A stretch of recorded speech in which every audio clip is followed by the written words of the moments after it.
Si la pensée chinoise ne fonctionne pas à partir de concepts qui s'expriment par des phonèmes, elle fonctionne à partir d'idéogrammes, mais également de symboles. C'est une pensée symbolique, analogique, emblématique.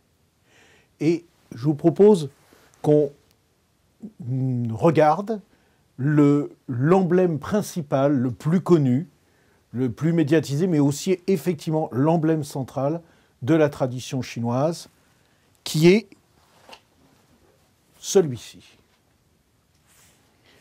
Tout le monde, un jour ou l'autre, a vu cet objet-là. Souvent peint en blanc et noir, et non pas en rouge et noir. On reviendra dessus, à voir pourquoi il est là représenté rouge et noir. Cet objet, on en fait des t-shirts, on en fait des planches de surf, de toutes sortes de choses.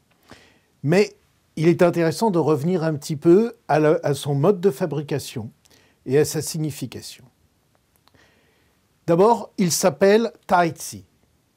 Tai Chi, ça veut dire le fait suprême. Ça n'a rien à voir. Ce n'est pas le Tai Chi, ce n'est pas le Chi, de Qigong. Par contre, c'est bien le Chi de Tai Chi Chuan.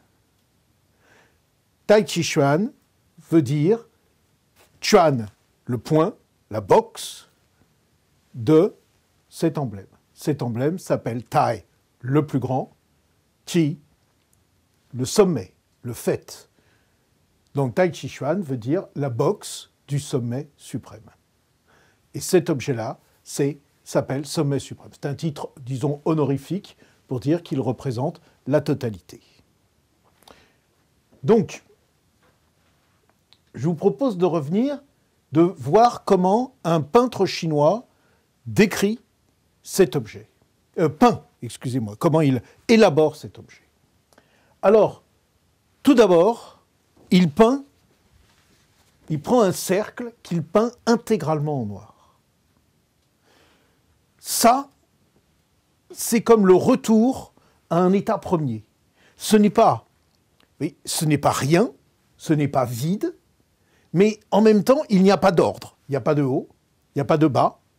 Ça fait référence à un état qu'on appelle dans la tradition chinoise le ciel antérieur. Avant l'ordre. On appelle parfois Runtun. Runtun est un idéogramme, ce sont deux idéogrammes assez complexes. Moi, je l'ai compris comme ça, c'est comme des chariots de guerre. Il y a du bruit, il y a de la fumée, il y a des gens. Il y a tellement qu'on ne voit rien. C'est-à-dire, c'est un état chaotique. On parle parfois de la soupe prébiotique. Avant qu'il y ait quelque chose. Avant qu'il y ait quelque chose de défini. Une sorte d'état du tout possible. Dans la tradition hébraïque, ça peut ressembler beaucoup à l'état qu'on appelle tohu et bohu, tohu va bohu. Vous savez, qu'on traduit parfois dans la Bible, c'est traduit par la terre était informe et vide et l'esprit d'Elohim planait. Mais le terme qu'on traduit par informe et vide, c'est tohu va bohu. Tohu bohu, c'est une espèce d'état où tout est possible, mais rien n'existe en particulier. Ce noir-là, c'est aussi là où on revient pendant la nuit profonde, pendant le sommeil sans rêve. C'est aussi l'état de la méditation profonde. Éventuellement, l'intervalle entre les pensées. C'est le retour à une profondeur archaïque.